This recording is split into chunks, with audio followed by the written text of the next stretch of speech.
marginalize people and put some people's well-being over other people's well-being. And again, this is my journey. I don't want to sound like I'm teaching anything or anything like that. And then I began to prioritize sort of what I like to call like a sacred feminine as a priority, meaning, well, I won't go too much into it, but the way that we treat the earth, and I credit my sister as well for a lot of this thinking, the way that we treat the earth is very much aligned in the way that historically men have treated women, right?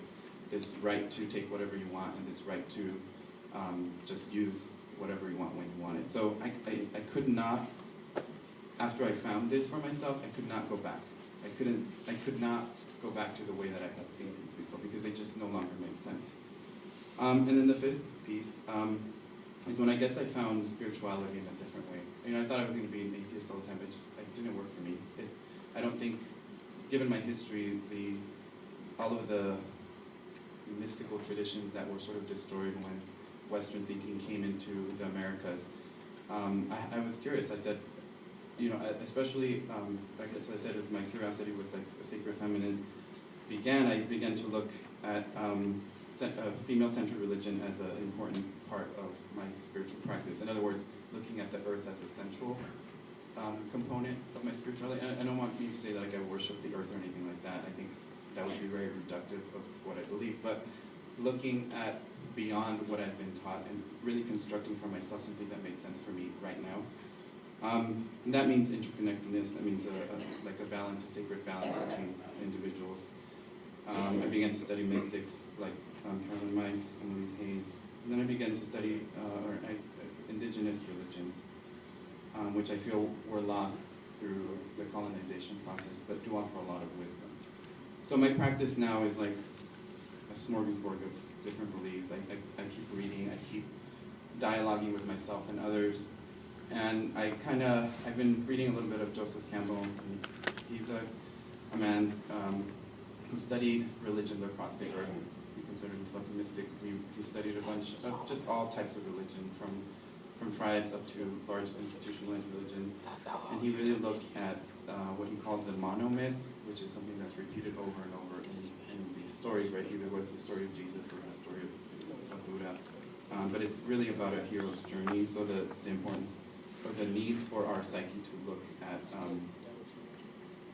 the world and discover it. So there's this quote that I'm going to read. It says, a hero from Joseph Campbell. It says, "A hero ventures forth from the world of common day into a region of supernatural wonder. Fabulous forces are there encountered, and a decisive victory is won. The hero comes back from this mysterious adventure with power to bestow boons on his fellow man." So I don't want to frame myself as a hero or anything. That's not my intention. But the concept of hero and the psyche is that each individual has a hero portion of themselves. That curiosity, that need to go on a spiritual journey. Nowadays, we don't go on spiritual quests. Like I don't need to go up into the Rockies to find myself. But it's a different sort of landscape now, right? For me, it was everything that I told you, the pieces that I had to find for myself. But it really has to do with departure, initiation, the difficulty, acceptance, and then coming back. And that's what I think is interesting, and why it's interesting to find myself here is that, I went through this journey, and I thought that I wouldn't end up very close to Adventism, but I'm here. And I also know that I love my family, and I love my father, and my father's, he's going to be a Seventh-day Adventist pastor. My grandfather's a Seventh-day Adventist pastor. My uncle is a Seventh-day Adventist pastor. I could go on and on. But I had to find a way to make this work for myself and make the new realities that I discovered in what is like a complex world. I had to make them work for myself. And so that's been my spiritual journey. So thank you for listening. And I will leave that I think the next generation of Adventists has to be supported in their spiritual journey. And whether they call themselves Adventists or not might be different. I don't know. But I do know that the people that have supported me through this journey are the ones that I'm very grateful for. And I'm very grateful for my father, who never pushed me away. My uncle, who's a pastor as well, who said, never close your mind, just always be open-minded, whether you're an atheist or not. Several of my religion professors, my sister, several other people that I've met along the way that have supported my spiritual growth. And they've never said, no, you can't think that, that's bad. They've always held that space for me. So that's my story. And thank you for listening. I know it was a lot, But if you have any questions, feel free to come up to me afterwards. Thank you.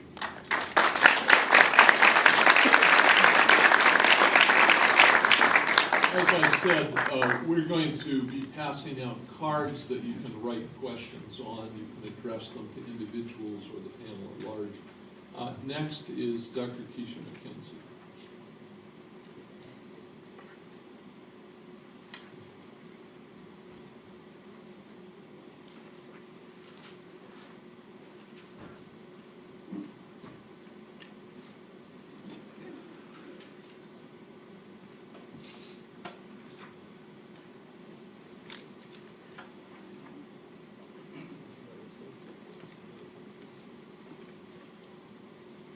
Good afternoon, everyone.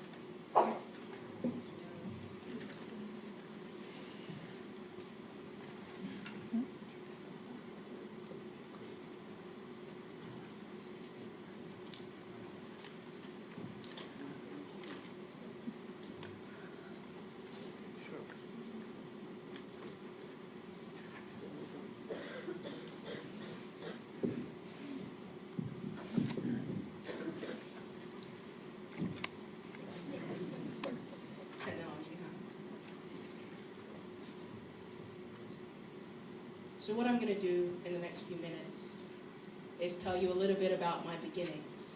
I sit here because of my family lineage and because of the curiosity that both my parents and my mother church gave to me. Then I'm going to tell you a little bit about how I and some of my peers diverge from the church's vision for the future and why we do. But I'm also going to offer you an alternate future, an alternate vision for the future. One that the church has taught me originally. It's a vision that the Quakers call the peaceable kingdom, but which we call the new earth. I believe that dreams can draw us forward into the future. I don't believe that we can be motivated sustainably by fear or coercion or loss or guilt. We can be motivated by them in the short term, but not sustainably over the long haul. So we need a vision, a dream to draw us forward into the future. And I believe in the power of collective imagination. I believe that dreams and visions that we share and work together on can transform us in the present and change the future that we're walking towards together. So my Adventist story begins with my grandparents, Mary and Robert Kennedy, who were born in the mid-teens of the 20th century in the first few years of World War I. They lived within miles of each other in a small rural community, about 40 minutes now from what is the Jamaica Union Conference office. Both attended and were convinced by an evangelistic meeting. They were in their mid-20s at their local church. The story that my grandmother told me is that they were friends at the time, but one told the other that nothing else would happen unless they were both baptized. I have a hunch it was Grandma who told Grandpa that, but I don't know for sure. They married and raised 10 children, 5 boys, 5 girls, all of whom are now ordained as elders in Jamaica, England, Canada, and the US.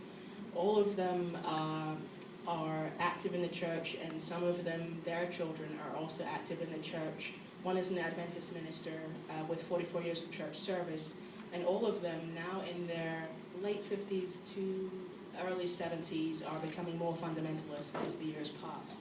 And I'm not using that as a slur, I'm using that as a description. So that's a description of their recent development. One of my grandparents' 10 children, third child was my mother. She and my father each moved from Jamaica to the UK for work. My father was initially a welder and later became a social worker. My mother initially was a teacher in Jamaica, became a nurse in the UK, and then transitioned into sales and anthropology. They met through the thriving Caribbean church circuit. My father, then a Pathfinder director and youth leader. My mother worked busily wherever she could and wherever she was needed. I am the third of their children and the last. Within a year of my parents' marriage, my father was no longer an active Adventist. He attended my baptism only because I asked him to. I've recently learned how conflicted he was about my baptism because I was 12 to 13 years old at the time, and he feared that I'd been brainwashed into the choice. At the same time, he hid his discomfort so well, I thought he approved. I thought he supported me, and I believe he did support me in the big picture. because at no point in my history has he ever discouraged me from my religious interests. And in fact, I think he's encouraged me by being very concerned about the objective study of religion. So in our house, we've had plenty of books about biblical architecture, or archaeology rather. We watched documentaries together and we discussed the issues they raised. All the way through, he's encouraged me forward, and I appreciate that, even though we differ on the big picture. So at home and at school and at church, we, their children, got a balanced and complementary picture. The picture was that you were to assume the authority of God over all areas of your life, and you were to respect social authority wherever that authority appeared.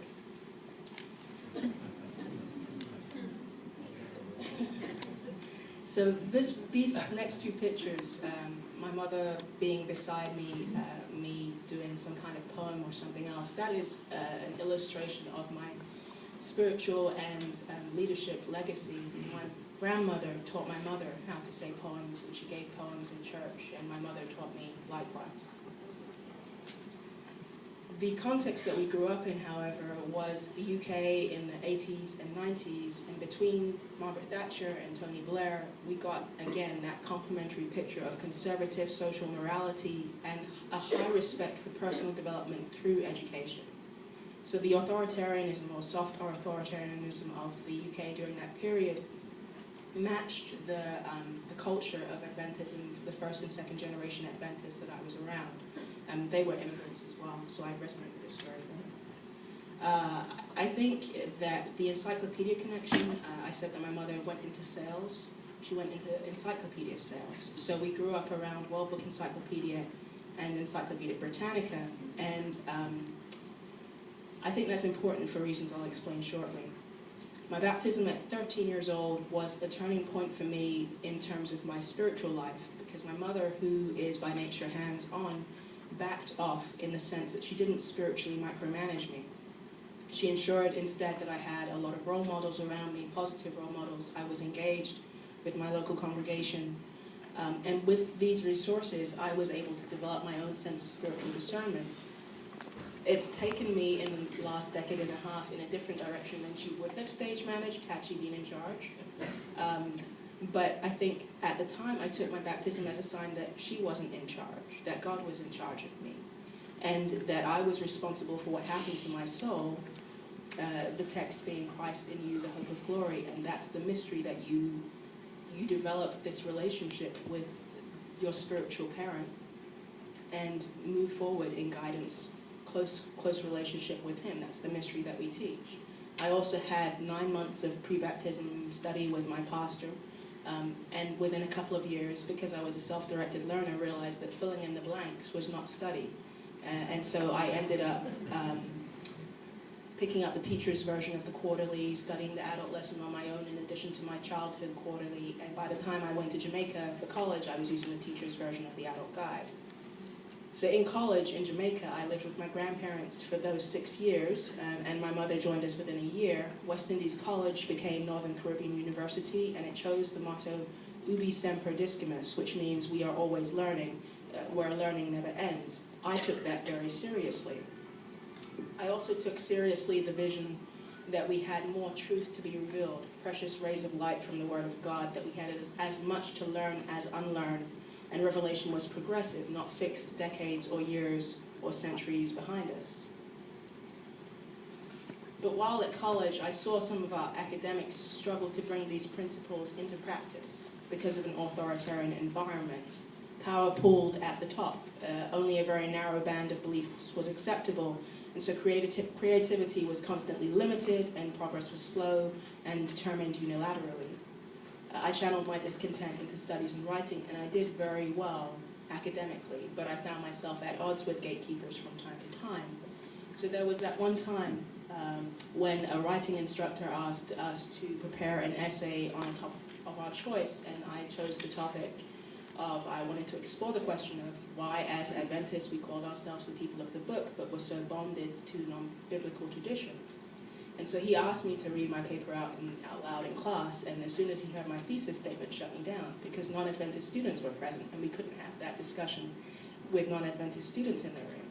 And there was that other time when I wrote an anthology that won some academic awards on campus, but took it to the university press for review. And the editor told me that one of my stories was blasphemous because I had centered Jamaican culture rather than some presumed universal white American culture. Instead, my characters spoke the Jamaican dialect, and there was a suggestion that Jesus was not middle class, and that was blasphemous. Regardless of the topic, whether it was what Adventists did, I understood the principle that truth doesn't fear investigation. And I wasn't interested in saving face. I was interested in exploring the questions and exploring the answers. I did resolve all these experiences positively. I wrote a new benign essay for the class. I didn't publish the anthology. I researched on my own. I graduated summa cum laude. But there was an underlying mismatch between my path and the university's culture and the intellectual and spiritual culture of the church that shaped me and shaped my institution.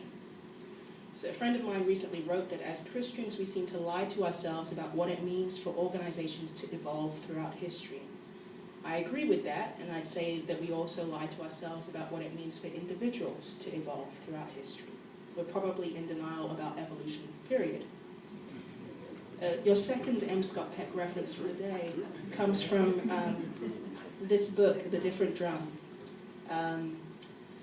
It helped me to make sense of my own evolution, but also the patterns that I was seeing in the church overall. The educators in the room will be familiar with models of life learning and development. So Piaget, who talks about learning, Erickson, who talks about identity and growth, Kohlberg, who talks about morality, Fowler, who talks about stages of faith.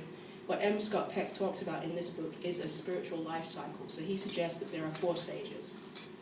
One being the antisocial, ego-centered pretender. Stage 2 being the institution-bonded fundamentalist. Stage 3 is the socially committed rationalist and truth seeker. Stage 4 is the communal mystic. And he argues that people at stage 2, that is the ego-bonded institutionalist and fundamentalist, do not understand people at stages 3 or 4, and frequently assume that they are people in stage 1. I think the misunderstanding is mutual sometimes, but the idea that stuck with me was that he said, if 2 people are in stage 2, they're bonded to the institution and they are fundamentalists, and they marry and they raise children, they will create a stable environment for these children. And they will teach them with love and dignity to understand who they are, and they will internalize the principles of the religion. So one thing to draw from that is that fundamentalism is not the end point. It's a tool that allows you to pass on the principles of your faith and teach it to the next generation so that they can internalize it. I mean, the prophets say all the time, the law is written in your heart, and that's supposed to be the end result that you are seeking. I'm suggesting that maybe it isn't that Adventism has failed with my generation, but that you have succeeded with my generation, and you did not expect to, and you don't know what to do with your success. So there are 2 things that stick out to me as areas of divergence. And one of them, in speaking of these divergences, I don't want to make it sound like all millennials think like this, because we contain multitudes, is what Whitman said. And we should probably be at war with each other, but we're not for some reason. But the conflict of the ages between Christ and Satan is a theme that's baked into Adventism. And based on the Revelation 12 scene where the devil is flung to earth to cause trouble for the church and the church's children, I was at a service recently that was organized around this ideal, and I kid you not, one of my friends said he left the sermon with PTSD. I kid you not. So this theme, it overshadows how we reach out to others. It overshadows how we police the boundaries of the denomination. Because if, of course, Satan is here amongst us causing mischief and trying to cause trouble for the church, anybody who dissents from the organization is potentially an agent of Satan, and is trying to undermine the remnant. So we're all at war. We're at war on the world, and this constant perennial war matches the militaristic thinking that governs U.S. policy. So you have the war on drugs and the war on poverty, and you have the war on terror. And all of these wars bind you from finding solutions. Because the first casualty of war is learning. And if it's wartime, then the rules of peace and civility and consideration and abundance do not apply. If it's war, then collateral damage is to be expected because you're fighting on behalf of God's kingdom, and being offensive in the name of truth is, what's supposed to be done. And you'll plan to sustain the infrastructure later. You'll plan to teach for the future later because you're at war. So that doesn't motivate me at all. Just saying. The second major divergence area is that most of us were kind of shaped by a decentralized and unmediated information age. Disintermediation is a principle in supply chain economics that's applied to the internet and information sciences, which is what I read a lot because I'm a nerd. So when a supply chain is disintermediated, that means that the middleman has been plucked out. As somebody said recently, the middleman is on life support. And so the supplier or manufacturer deals directly with the end consumer, which is us, most of us. What I believed was that my baptism ushered me into a disintermediated relationship with God. So my parents weren't between me and God or the center of my faith. My church wasn't between me and God or the center of my faith. And this belief affected how I dealt with new information. So back to the encyclopedias. My exposure to encyclopedias taught me that knowledge was networked and the answer wasn't because I said so. Encyclopedias taught me that if I was patient and diligent about investigating, I could find out things I didn't know before that transcended my personal experience and the experience of my ancestors, including my parents. As much as they knew, they couldn't know all there was to know, and I couldn't know all there was to know. We could also be wrong. And we could learn without losing face. A necessary outcome of this is that we are not brand limited. My question for us is, who gets to pastor the church through the cycle of grief that results from a generation that is not limited to one brand, does not need the church as a middleman, and is not motivated by the war vision? I'm on time limit, but what I want to introduce to you very briefly is the concept of the peaceable kingdom. And I'll just fast forward. From pessimism to optimism. The new earth is what we talk about and what we teach. Some say that it's about escaping the world and escaping the evil in the world. What if it is about consuming or creating something that is more sustainable, that is more motivating, and that is more positive? The peaceable kingdom that we teach is about no more separation between us and God, no separation, no division between one human and another, intimate knowing between people, no double standards, no division. We were created for cooperative harmony, we say. Even in a status quo of conflict and division and domination, we thrive when we cooperate. I think that there's a tremendous legacy in Adventism for cooperation, and there's a tremendous legacy in Adventism for moving upward and forward. And that's what motivates me. That's what I want to be a part of, and that's what I think many in my generation also want to be a part of. If you are with me on that, we can meet here again in 20 years and see what we've actually done. If the denomination isn't with me, then we'll meet back in 20 years and wonder where the young people are.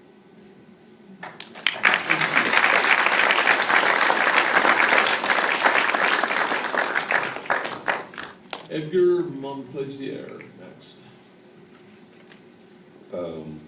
After hearing that, I kind of wish that we did go in the order that we're seated in, but I'm not necessarily an academic. I'm actually, I consider myself a storyteller, so I'd like to start off with a short story about something that happened to me recently. A very prominent Adventist speaker visited my university, Pacific Union College. I won't name him, but he started talking about how people today are dumber. And he quoted Jay Leno by saying, that's not my presentation, but why not? He quoted Jay Leno about people in the street, how he does this segment and he goes out and he asks people like very common questions and they usually don't know the answer to it. And he says, that's how dumb people are right now. And I looked to someone sitting next to me, a professor, and I said, doesn't he understand that Jay Leno goes and films this for hours and then goes in and edits out specific people, and that's what he shows? And then the professor said, shut up, Edgar, someone will realize that you're thinking.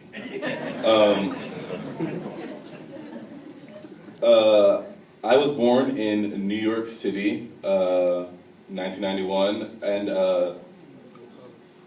I lived there for 14 years. I went to Oakview Adventist Academy, and I attended Moriah Seventh-day Adventist Church. And I grew up in a mostly African-American community. At the age of 14, after my mom, I guess rediscovered Ellen G. White, came up with this idea that we needed to escape the city. Cities were bad, 9/11 had happened fairly recently, and she just wanted to get out of the city. We looked at several places, and she decided on a place, McAllen, Texas, because she had visited a church and had given this entire prayer request about, I'm looking for somewhere to live and all this stuff. And a woman came up to her and said, oh, you should look up McAllen, Texas. And my mom looked it up and loved it. If you guys can imagine, Texas looks like this. That bottommost tip is McAllen, Texas. And the population is about 90% Mexican American. I moved there and I became very aware of myself. Because for the first time ever, people had a lot of questions that I couldn't answer. They wondered why my hair would curl up, and they wondered, why my skin was much darker. The amount of babies that have stared at me in a Walmart is ridiculous, but I started to become more aware of who I was. That also led me to start thinking about who I was in relation to other people that I used to consider myself extremely similar to, specifically people in the church. My cousin Sebastian decided to live with us when we turned 15. We're all about the same age, my cousin, my brother, and I. And my parents had just transferred us from Adventist school to a public school called IDEA, which really focuses on AP and IB education, which is all about discussion, right? If your teacher tells you something, that's not the end of it. And we weren't used to that, but we were sort of catching along to it. And my mom bragged about this to her sister, and my aunt was just like, oh, he has to go to that school. So she sent him from Georgia to where we lived in Texas to come study at that school. And Sebastian isn't raised Adventist at all, so he has to start coming to church with us. And he didn't really dig it at first. He didn't really like the church. He didn't really pay attention and stuff like that because he wasn't raised in it. But he found a way to participate, and that was through two things: basketball and the media services part of the church. So anytime we had a tournament, Sebastian was there. He was an extremely great basketball player. And on Sabbath, he would come and set up the microphones and stuff like that. And, that's how he participated in church. He found a way to enjoy church. At some point, someone found out that Sebastian was not baptized and told him that he could no longer participate in the media services department until he was baptized. But every basketball tournament, Sebastian was still expected to play.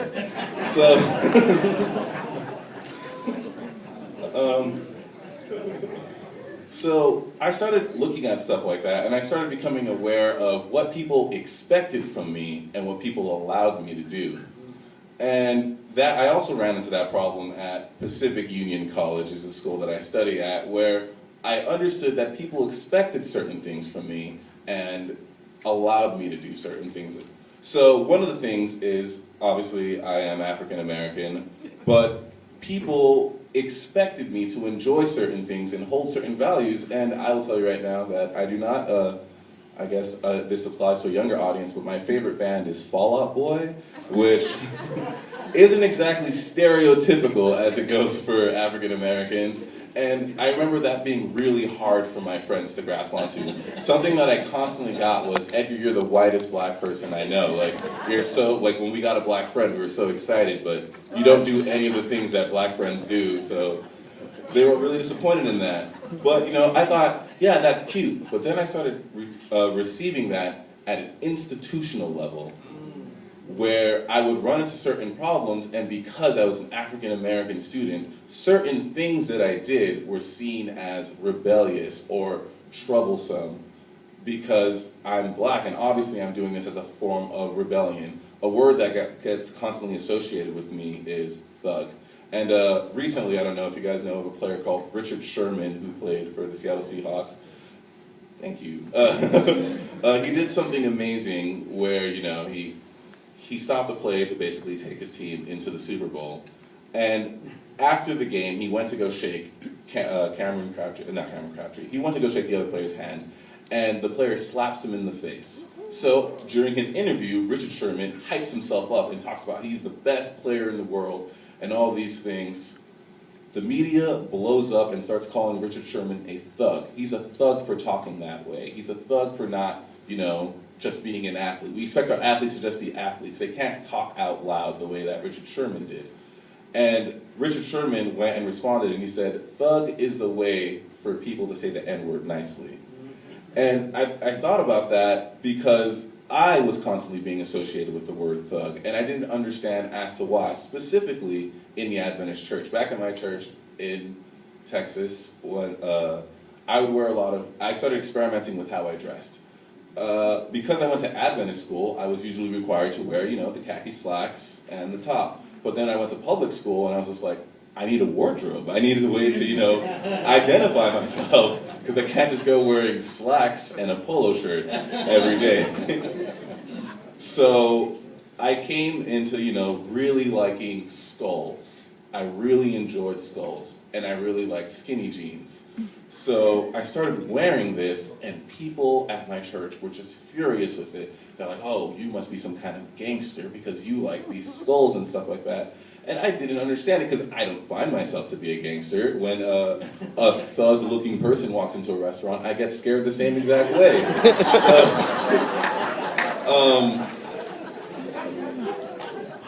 I started realizing that people were limiting the way I could talk about certain topics and the way I could think about certain topics.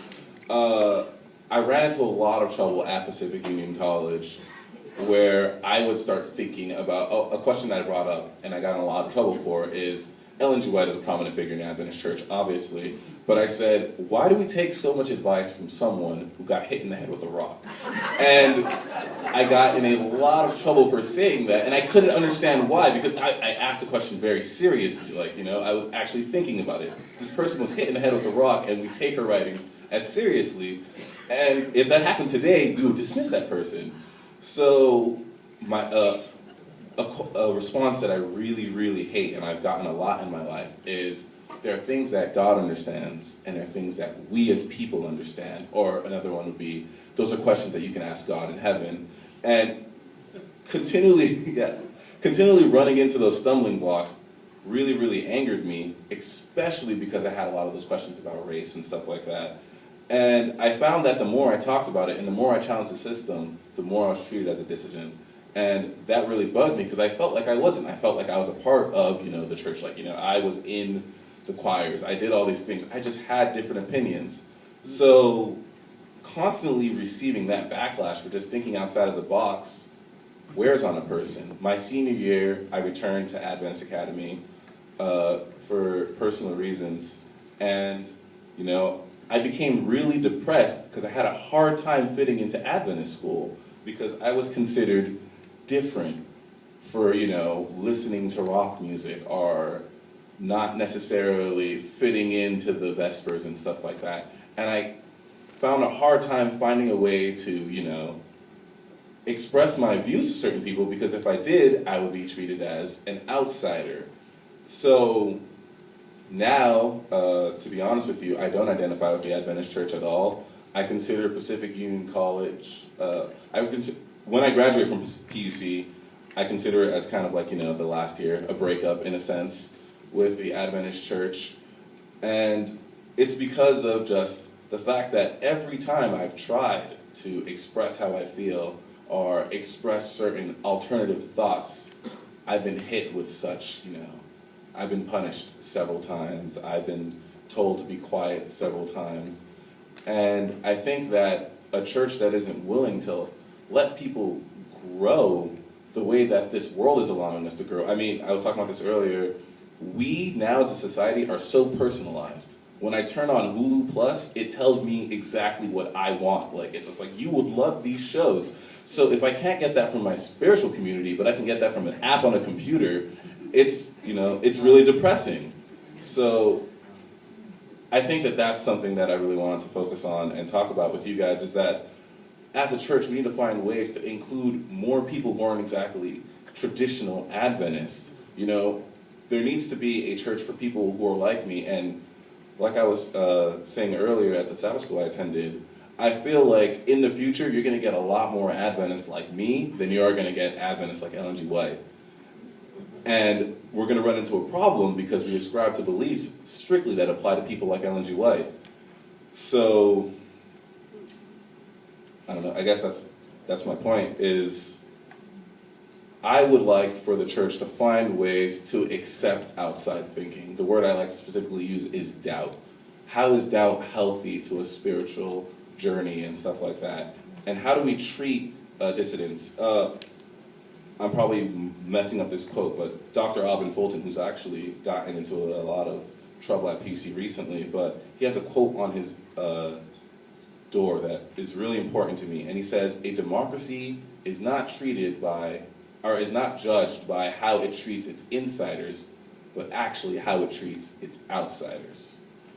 And I feel like that's something that the church really needs to focus on. Thank you.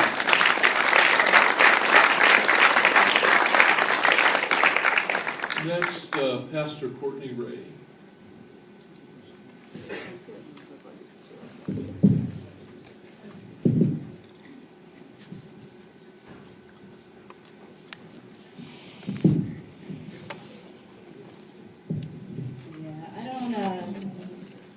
I don't sit down and speak, so this, I don't think it goes up, huh?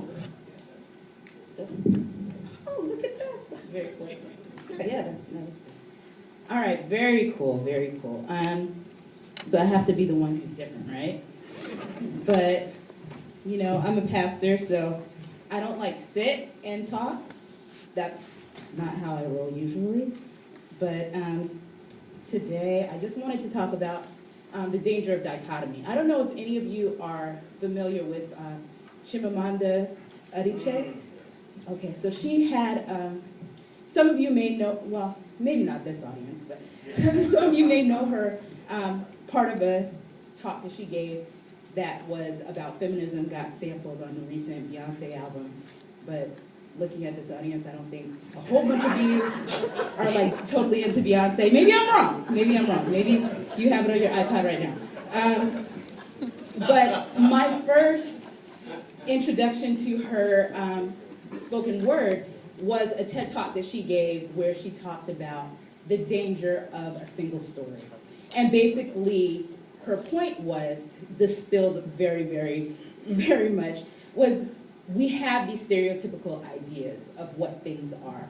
And when we have just this single narrative of how things are, we wind up creating these dangerous scenarios in the way we interact with people. If you have not heard that, I want to encourage you to go and YouTube it and check it out. But today, I want to talk about something that I think is equally as dangerous as a single story, and that's a dichotomous story.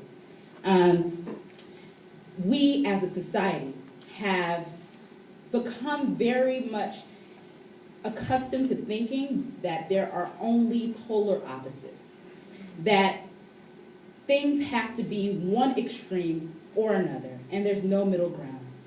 The two will never meet. And this happens in a lot of different realms. We have people who are either judged as conservative or liberal. You're either Republican or you're Democrat. You either believe in faith or you believe in science.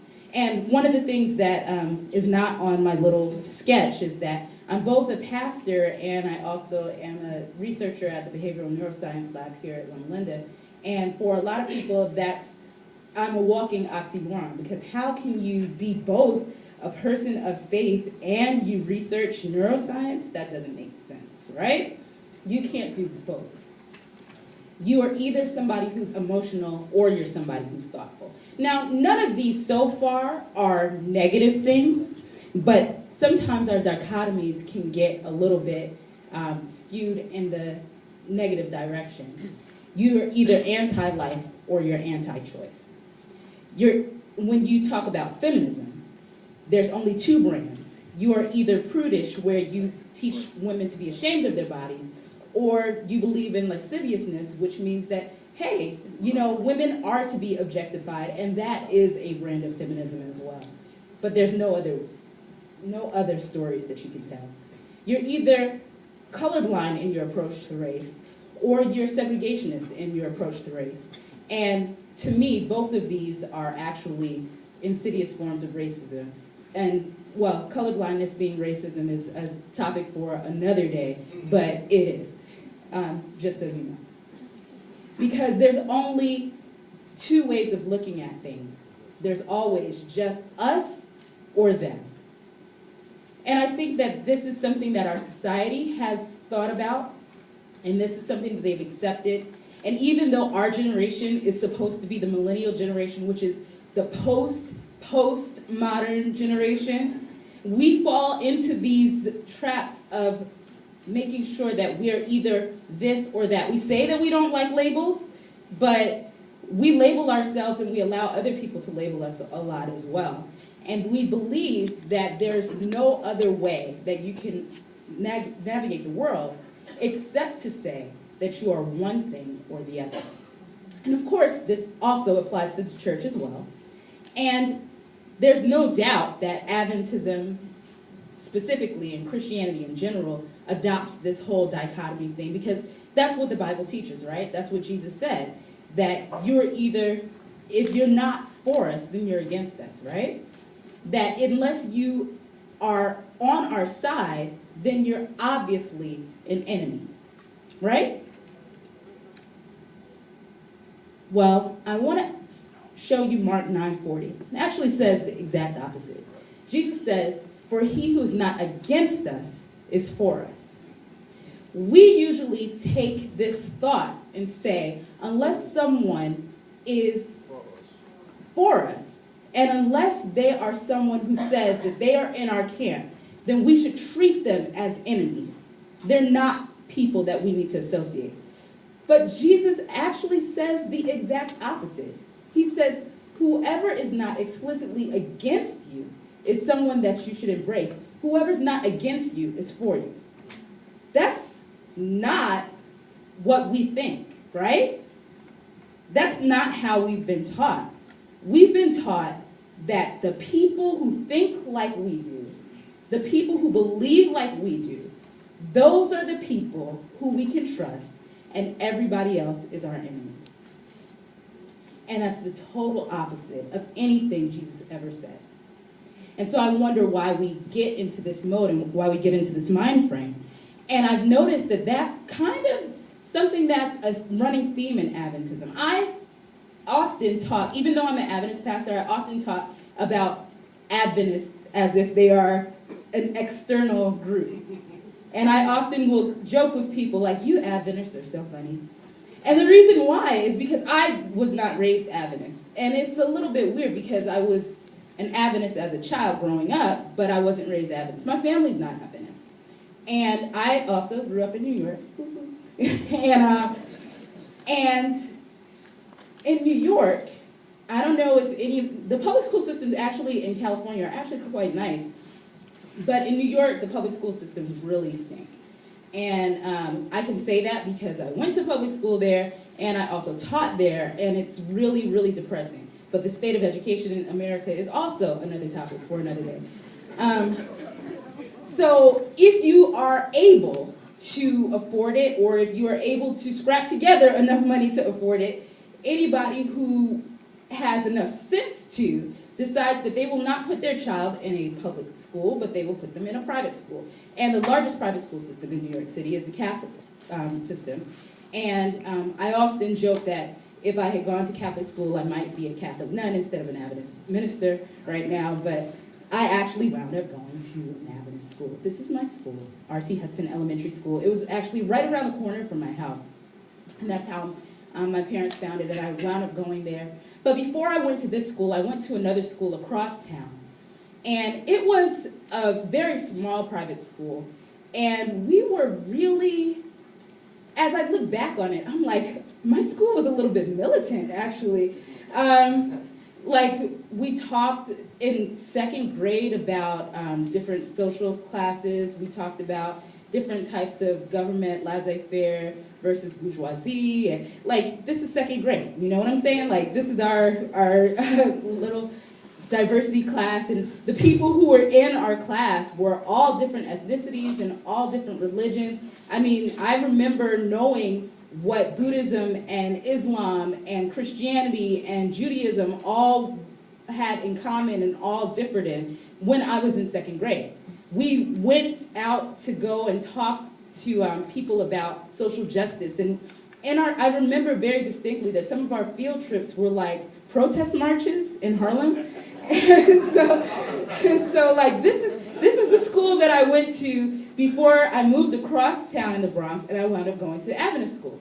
And so you can imagine that it was a little bit different, just slightly. And so when I got there, not being Adventist, there were a lot of things that people would say who were Adventists that I was just kind of like, what are you talking about? And at first, my teachers really didn't know what to do with me, because they would talk about different things like the fact that your angel left you when you went into a movie theater because, you know, inside the theater, it was a place of just drunken carousing, and it was just an awful place to be. And I would raise my hand, like in fourth grade, and be like, hey, you know, that's not really true. Like, the movie theater is like really clean, and you can't like get up there and make noise and stuff, or you get thrown out. And so my teachers were just kind of like, at first they were like, little girl, you're messing up a lesson plan. What are you doing? But after a while, because I'm nice and I was actually a really smart kid, and you know, I'm cute. so they you know, took a liking to me, and so they knew that I wasn't just trying to cause trouble. And the interesting thing about it was that my teachers, at the age they weren't exceptionally liberal, you know, typical. They definitely were not postmodern people at all. You know, what we believe are these things, what we would think belong to that dichotomy. My teachers were like 70 and 80-year-old women. And, you know, when I would say things that they didn't agree with, they would say, all right, well, let's talk about that. We actually had discussions like that in my elementary school. And that was my introduction to Adventism. And so when I hear stories like, well, my teacher like shut me down and wouldn't let me, you know, talk or think or express doubt and stuff, I'm like, man, that sucks. because how I grew up Adventist was in a place where it was okay to talk about different views and different thoughts. And my 70 and 80-year-old teachers weren't threatened by the fact that their students didn't necessarily think the same way that they did.